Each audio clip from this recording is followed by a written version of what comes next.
வணக்கம். விஎஸ் ஜோதிடம். இந்த ஜோதிட சேனலில் திருமணம் செய்ய நாம் பார்க்க வேண்டியது லக்ன பொருத்தமா, ராசி பொருத்தமா? இரண்டாம் பாகம். முதல் பாகத்தில் திருமணம் செய்வதற்குண்டான எத்தனையோ தடைகள் இருந்தாலும் சில கிரக அமைப்புகள் ஜாதகத்தில் இருந்துவிட்டால் அது பெரிதளவு பாதகமில்லாமல் தன்னுடைய வாழ்க்கை துணையை அமைத்து கொடுத்துவிடும். எல்லோருக்கும் ஆசைதான் சீதாராமனை போல வாழணும்னு. எல்லோருக்கும் திருமணம் என்கின்ற கனவை நிறைவேற்றி வைக்க வாழ்க்கை துணை மிகவும் அவசியம். திருமண பந்தம் என்பது தான் மட்டும் வாழாமல் தான் குடும்பத்தையும் தான் பெற்றெடுக்கும் பிள்ளைகளையும் தன்னுடைய வருங்கால எதிர்கால அனைத்திற்கும் ஒரு மிகப்பெரிய அஸ்திவாரத்தை போடுவதுதான் திருமணம். திருமணத்திற்கு மிகவும் முக்கியமானது லக்னமா ராசியா என்கின்ற கேள்வி வரும். ரெண்டுமே முக்கியம்தான். இந்த பதிவாகப்பட்டது ஒவ்வொருவருக்கும் திருமணத்திற்காக வரன் தேடுபவர்களுக்கும் திருமணம் நடக்காமல் பல வகையிலும் தடைகளும் தாமதங்களும் சந்தித்து கொண்டு இருப்பவர்களுக்கு ஒரே பதிவாக போட முடியாதுன்னு நேற்று சொல்லிட்டேன். எத்தனை பதிவாக போட்டாலும் கேட்க அதை பார்க்க அனைவருக்கும் மிகவும் நல்ல நிலையில் இருக்க வேண்டும் என்பதற்காக நாம் போடும் பதிவு தான் இந்த பதிவு. திருமண தடையை தரும் பல கிரக அமைப்புகள். அதில் ஒருவருடைய ஜாதகத்தில் செவ்வாயும் சனியும் சேர்ந்திருந்தால் திருமணமானாலும் புரிந்து கொள்ள முடியாத அளவிற்கு சில கெடு பலன்களை செய்துவிடும். ஒருவருடைய ஜாதகத்தில் சூரியனும் சுக்கிரனும் சேர்ந்திருந்தால் இதுவும் பாதகம்தான். ஏன்னு கேட்டிங்கன்னாக்கா, சூரியனும் சுக்கிரனும் சேர்ந்து இருப்பவர்களை பாருங்கள். ஒரு ஜாதகத்தில் இருந்தால் ஆணாக இருந்தால் அவங்கக்கிட்ட பேசி ஜெயிக்க முடியாது. பெண்ணாக இருந்தால் வாயாடி என்கின்ற பேர் அவங்களுக்கு அந்த வீட்டிலையும் சரி வெளியிலும் சரி கொடுப்பாங்க. சூரியனும் சுக்கிரனும் சேர்ந்திருந்தால் யோகம்தானே என்கின்ற கேள்வி வரும். சுக்கிரனின் ஆட்சி வீடான துலாம் ராசியில் சூரிய பகவான் நீசம் பெறுவார். இதே போல சூரியனும் செவ்வாயும் சேர்ந்திருந்தாலும் சரி, செவ்வாய் சுக்கிரன் சேர்ந்திருந்தாலும் சரி, இவர்களுக்கு திருமணம் என்பது பெரிதளவு நிம்மதியும் சந்தோஷமும் தருவதில்லை. ஒருவேளை சுக்கிரன் செவ்வாய் சேர்க்கை பெற்று சுக்கிரனோ அல்லது செவ்வாயோ ஆட்சி அல்லது உச்சம் பெற்று கேந்திர திரிகோணங்களில் நட்பு சமமாக இருந்தால் கணவன் மனைவி வாழ்க்கை என்பது தேனில் விழுந்த பலாசுளையை போல் ஆரம்பத்தில் அவ்வளவு சந்தோஷமாக இருக்கும். இது நீண்ட நெடிய நாட்கள் நிலையாக இருப்பதற்குண்டான வாய்ப்புகள் இல்லை என்று ஜோதிட ஞானிகள் கருத்து. அப்படி இருக்கும்போது சுக்கிர பகவான் ஒருவருடைய ஜாதகத்தில் பாவர்களுடன் இணையாமல் இருக்க வேண்டும். ஆண் ஜாதகத்தில் நல்லா பொறுமையாக நிதானமாக கேட்டுக்கங்க. திருமண பொருத்தம் என்பது ஓராண்டு 2 ஆண்டு ஒரு 5 ஆண்டு வாழ்வதில்லை.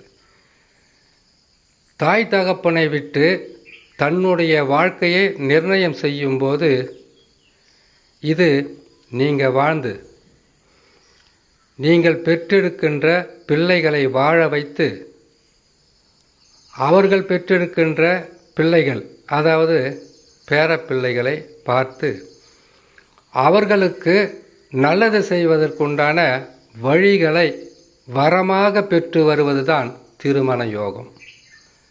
சாதாரணமாக நான் சொல்லிட்டேன். இதற்குள்ளே எவ்வளவு பொறுப்பான வேலைகள் இருக்குது தெரியுங்களா? நீங்கள் இருக்கிற ஊரில் பார்த்துருப்பீங்க. 20 வயசுக்கு மேலாச்சா, என்னம்மா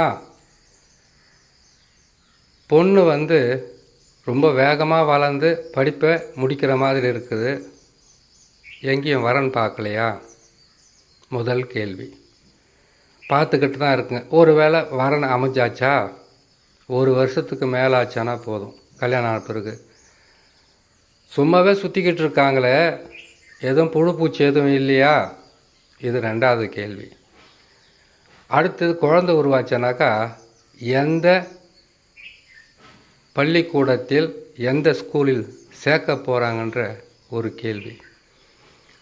அவங்க படிக்க ஆரம்பிக்கின்ற காலத்திலிருந்து அவர்களுக்கு ஒரு நல்ல வாழ்க்கையும் நல்ல வேலையும் உருவாக்கி கொடுப்பதற்காக படுகின்ற பாடு, தாயும் தகப்பனும் உழைக்கின்ற உழைப்பு, அவர்களுடைய கவலை, இவர்கள் வளர்வதற்காக அவர்கள் எந்த விதமான எதிர்பார்ப்பும் இல்லாமல் தன்னுடைய உயிரை மெழுகாக உருக்கிக் கொள்வது தான் அன்னையும் பிதாவும் என்கின்ற தெய்வம்.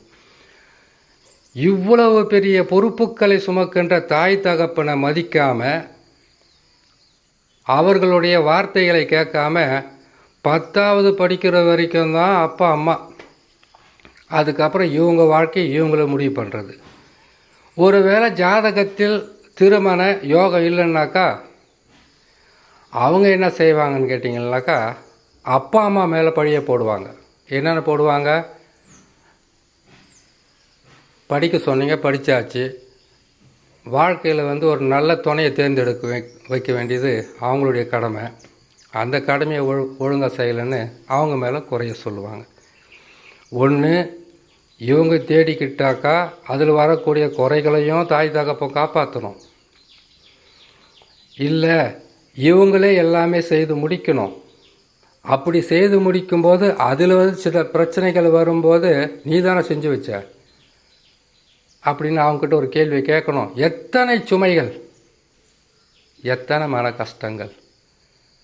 பொறுப்புகளை சுமக்கின்ற இந்த குடும்பம் நல்லா இருக்கட்டும், பிள்ளைகள் நல்லா இருக்கட்டும் என்கின்ற பல வகையான கனவுடன் வாழ்கின்ற தாய்க்கும் தகப்பனுக்கும் இருக்கின்ற எண்ணற்ற துன்பங்களில் இதுவும் ஒன்று. அப்படி இருக்கும்போது நல்லபடியாக படிக்கணும், நல்ல வேலையில் சேரணும். எத்தனையோ தாய் தகப்பன் கடனை வாங்கி படிக்க வைப்பாங்க. அந்த கடனை பற்றி அந்த பிள்ளைங்களுக்கு அக்கறை இருக்காது. எத்தனையோ தாய் தகப்பன் தான் லோன் வாங்கி பிள்ளைகளை படிக்க நினைப்பாங்க. அதை பற்றியெல்லாம் கவலை கிடையாது. இவங்களுடைய வாழ்க்கையில் இவங்க எடுக்கிறது முடிவுகள் வெற்றி பெறணும் என்பதற்காக அவர்கள் மனதையும் அவர்களுடைய கஷ்டங்களையும் புரிந்து கொள்ளாமல் அவர்களை மனநோயாளிகளாக உருவாக்கின்ற எத்தனையோ பிள்ளைகள் இருக்கலாம். அவர்களுக்கு இவர்கள் தாய் தகப்பனுடைய ஆசைகளையும் கனவுகளையும் நிறைவேற்றாமல் தன்னுடைய வாழ்க்கையை நீங்கள் முடிவு செய்தால் அதற்குண்டான பலனை கர்மா வினைகள் மூலமாக சந்திக்க வேண்டியதாக இருக்கும். பொறுமை வாழ்க்கையில் மிகவும் அவசியம். செய் நன்றி கொன்றவனை வாழ்க்கையில் எந்த கிரகமும் எந்த தெய்வமும் மன்னிக்காது. சரி, அறிவுரை போதும், விஷயத்துக்கு வரலாம். இப்போது ஒரு ஜாதகம் இருக்குது. ஜாதகத்தில் திருமணம் அமைவதற்குண்டான லக்கின அமைப்பு. லக்கினம் முக்கியமா, ராசி முக்கியமா? இரண்டுமே முக்கியம்தான். 2 கண்ணில் வலது கண் உனக்கு வேணுமா, இடது கண் உனக்கு வேணுமா? 2 கைகளில் உங்களுக்கு வலது கை வேணுமா, இடது கை வேணுமா? 2 கால்களில் உங்களுக்கு வலது கால் வேணுமா, இடது கால் வேணுமான்னு கேட்டாக்கா 2மே தான் வேணும்னு கேட்பீங்க. அதுபோல் லக்கினமும் முக்கியம், ராசியும் முக்கியம். இந்த லக்கினமும் இந்த ராசியும் அமைப்பில் வந்து விட்டால் நட்சத்திர பொருத்தம் தேவையில்லையா? ரட்சி பொருத்தம் தேவையில்லையா? அதுக்கப்புறம் வந்து கேட்டிங்கன்னாக்கா இவங்களுக்கு எத்தனை பொருத்தம், 16 பொருத்தமும் கரெக்டாக அமைஞ்சிடுமா? இதில் வந்து கேட்டிங்கன்னா செவ்வாய் தோசை இருந்தால் பரவாயில்லையா? இதில் வந்து கேட்டிங்களேனாக்கா சர்பதோஷம் இருந்தால் பரவாயில்லையா? இப்படியெல்லாம் கேள்வி வரும். ஒவ்வொன்றா சொல்லிக்கிட்டு தான் வர முடியும். ஒரே பதிவை போட்டாக்கா 5 மணி நேரம் போகும். இது 5 மணி நேரத்தையும் அமர்ந்து பொறுமையாக கேட்க யாருக்கும் பொறுமை இல்லை. வேகமான உலகம். சிறிதளவு அவங்களுக்கு அறிவுரை சொன்னாலே போதும் என்கின்ற நிலையில் இருக்காங்க. அடப்போயா பொருத்தமெல்லாம் பார்த்து யாரை கல்யாணம் பண்ணுகிறாங்க. எங்கள் பக்கத்து வீட்டில் பாருங்கள், போன வாரம் தான் ஓடிச்சு. இப்போ வந்து பார்த்தீங்கன்னாக்கா சந்தோஷமாக வாழ்ந்துருக்கிறாங்க. இன்றைக்கி வாழத்துக்காக சொல்கிறதில்ல. திருமண பொருத்தம் குறைந்தது 30 ஆண்டுகள் கணவன் மனைவி நன்றாக வாழ்ந்தாலே எதுக்கு 30 வருஷம் சொல்லுவோம்? ஒருவேளை 7.5 சனி 30 வருஷம் பார்த்து பிடிக்குது, அதுக்காக சொல்கிறேன்னு பார்க்குறீங்களா? அப்படி கிடையாது. 30 வருஷத்தில் உங்கள் பிள்ளைங்களாம் வளர்ந்துடுவாங்க. அதுக்கப்புறம் உங்களுக்கு என்ன இருக்குது? ஆசா பாசம். அவங்களுடைய வாழ்க்கையை, அவங்களுடைய வழியை சரி செய்வதற்கு உங்களுக்கு காலம் நேரம் சரியாயிடும். இதிலே நீங்கள் ஓஞ்சி போய் உக்காந்துருவீங்க. அப்படி இருக்கும்போது லக்கின பொருத்தம் நிச்சயமாக. லக்கின பொருத்தம் என்பது, லக்கினம் என்பது உயிர், ராசி என்பது உடல். இது உயிரும் நல்ல நிலையில் இருக்க வேண்டும், உடலும் நல்ல நிலையில் இருக்க வேண்டும். லக்கின பொருத்தம் அமையும் போது எந்த லக்கினம் எந்த ராசிகளில் அமர்ந்திருக்குதோ அந்த ராசிக்கு, அதாவது ராசியை சொல்லலைங்க, ஒவ்வொன்றுமே ராசி கட்டம்தான், அதை பற்றியும் சொல்கிறேன். லக்கினம் என்பது மேச லக்கினத்தில் ஆண் லக்கினமாக இருந்தால் பெண் லக்கினம், 5வது மேசத்திலிருந்து கணக்கிடும்போது திரிகோணங்களில் லக்கினம் அமைவது மிகவும் சிறப்பு. மேச லக்கினக்காரர்களுக்கு சிம்ம லக்கினம் பொருத்தமாக இருக்கும். மேச லக்கினக்காரர்களுக்கு தனுசு லக்னம் பொருத்தமாக இருக்கும். அதே மாதிரி நீங்கள் இது திருப்பி போட்டுக்கலாம். தனுசு லக்னத்திற்கு மேச லக்கினம், தனுசு லக்கினத்திற்கு சிம்ம லக்கினம், சிம்ம லக்கினத்திற்கு தனுசு லக்கினம், சிம்ம லக்கினத்திற்கு மேச லக்கினம் என்று கணக்கிட்டு கொள்ள வேண்டும். என்ன காரணமாக இருக்கும்? கிரக நட்பு தான். செவ்வாய்க்கு சூரியன் நட்பு, சூரியனுக்கு குரு நட்பு, குருவுக்கு செவ்வாய் நட்பு. சரிங்க, இந்த ஒரு லக்கினம் மட்டும் போதுமா? ரிஷப லக்கினமாக இருந்தால் அவர்களுக்கு நல்ல பொருத்தமான லக்கினம் என்பது கன்னி லக்கினமாக இருக்கும். கன்னி லக்கினத்தில் பிறந்த உங்களுக்கு மகர லக்கினம் மிகவும் பொருத்தமாக இருக்கும். இதுக்கு என்ன காரணமாக இருக்கும்? சுக்கிர பகவானுக்கு புதன் பகவான் நட்பு, புதன் பகவானுக்கு சுக்கிர பகவான் நட்பு, சுக்கிரனுக்கும் புதனுக்கும் மகரம் என்கின்ற சனி பகவான் நட்பு.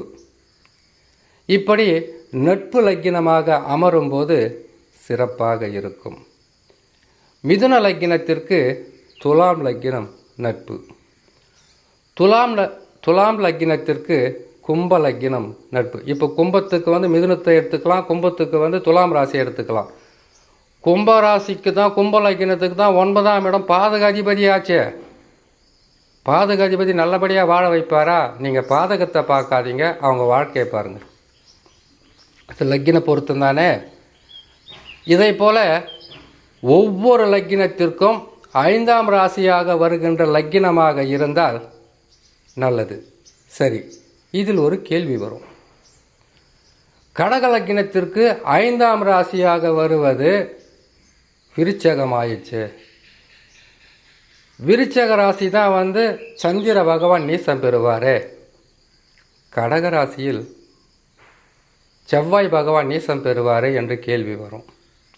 ஒருவேளை கல்யாணமே பண்ணிக்கிட்டு இருக்கலாம். அப்படி இருந்தால் அதற்கு பரிகாரமாக செய்ய வேண்டியது, நீங்கள் சந்திர பகவானுக்கும் செவ்வாய் பகவானுக்கும் அந்தந்த நாட்களில் போய் நவகிரக வழிபாடு செய்வதை தவிர வேறு வழி இருக்காது. நீசமும் ஒன்றாக சேரும்போது அவ்வளவு சிறப்பான பலன்களை கொடுத்து விடாது. அதே போல் ஒவ்வொரு ராசிக்கும் நட்பு சமமாக இருக்கும். இப்போ நம்ம எப்படி பார்த்தோமோ அதே போல் பார்க்கணும். தனுசு ராசி தான் தோஷ ராசியாச்சு, அதை பார்க்காதீங்க. தனுசு ராசி என்பது மூல நட்சத்திரமாக இருந்தால் ஆணாக இருந்தால் மாமனாருக்கு ஆகாது, பெண்ணாக இருந்தால் மாமியாருக்கு ஆகாது. இப்படி ஒரு விதிமுறை இருக்குது. அந்த விதிமுறையை நீங்கள் பின்பற்றணும்னு கேட்டிங்கன்னாக்கா மாமியார் மாமனார் இல்லாத வீட்டில் திருமணம் செய்ய நீங்கள் முயற்சி செய்யலாம். ஒன்றாச்சு. ரெண்டாவது, அந்த தனுசு ராசியாக வருகின்ற, தனுசு ராசியில் மூல நட்சத்திரமாக வருகின்ற ஆணாக இருந்தாலும் பெண்ணாக இருந்தாலும் வாழ்க்கை என்பது உங்களை பெற்றவர்களோ நீங்கள் திருமணம் செய்வதற்காக தயாராக இருக்கின்ற அந்த பெண்ணை பெற்றவர்களோ அவர்களை சுமையாக நினைக்காமல் அவர்களும் உங்களுடைய வாழ்க்கை துணையை கொடுத்த ஒரு உயிராக நினைத்தால் பெரிதளவு பாதகமாக இருக்காது.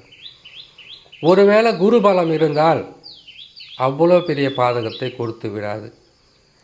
இதெல்லாம் பார்த்துட்டு தாங்க இருக்காங்க. கல்யாணம் பண்ணோம், எங்கள் மாமனாரும் மருமகளும் ஒற்றுமையாக இருக்காங்க, எங்கள் மாமனாரும் மாமியாரும் ஒற்றுமையாக இருக்காங்க, அந்த பெண்ணு ரொம்ப கஷ்டப்பட்டுருக்கு. இது எல்லாம் கேள்வியாக வரும். இதுக்கு காரணம் கிரக பகை. எதற்காக கிரக பகையாக இருக்கிறது என்றால், ஒரு கிரகம் இன்னொரு கிரகத்துக்கு பகையாகவும் நட்பாக வரும். அதை போல் இப்போ சொல்லியிருக்கோம் இல்லையா, மேசத்திற்கு சிம்மமும் தனுசும். அப்படியே நீங்கள் திருப்பி போட்டுக்கலாம். சிம்மம் மேசம், சிம்மம் தனுசு, தனுசு சிம்மம், தனுசு மேசம், இப்படியெல்லாம் நீங்கள் திருப்பி போட்டுக்கிட்டிங்கன்னா லக்கின வாரியாக சரியாக வந்துடும். சரி, ராசி ரீதியாக பார்க்கும்போது எதுவாக சரியாக இருக்கும்?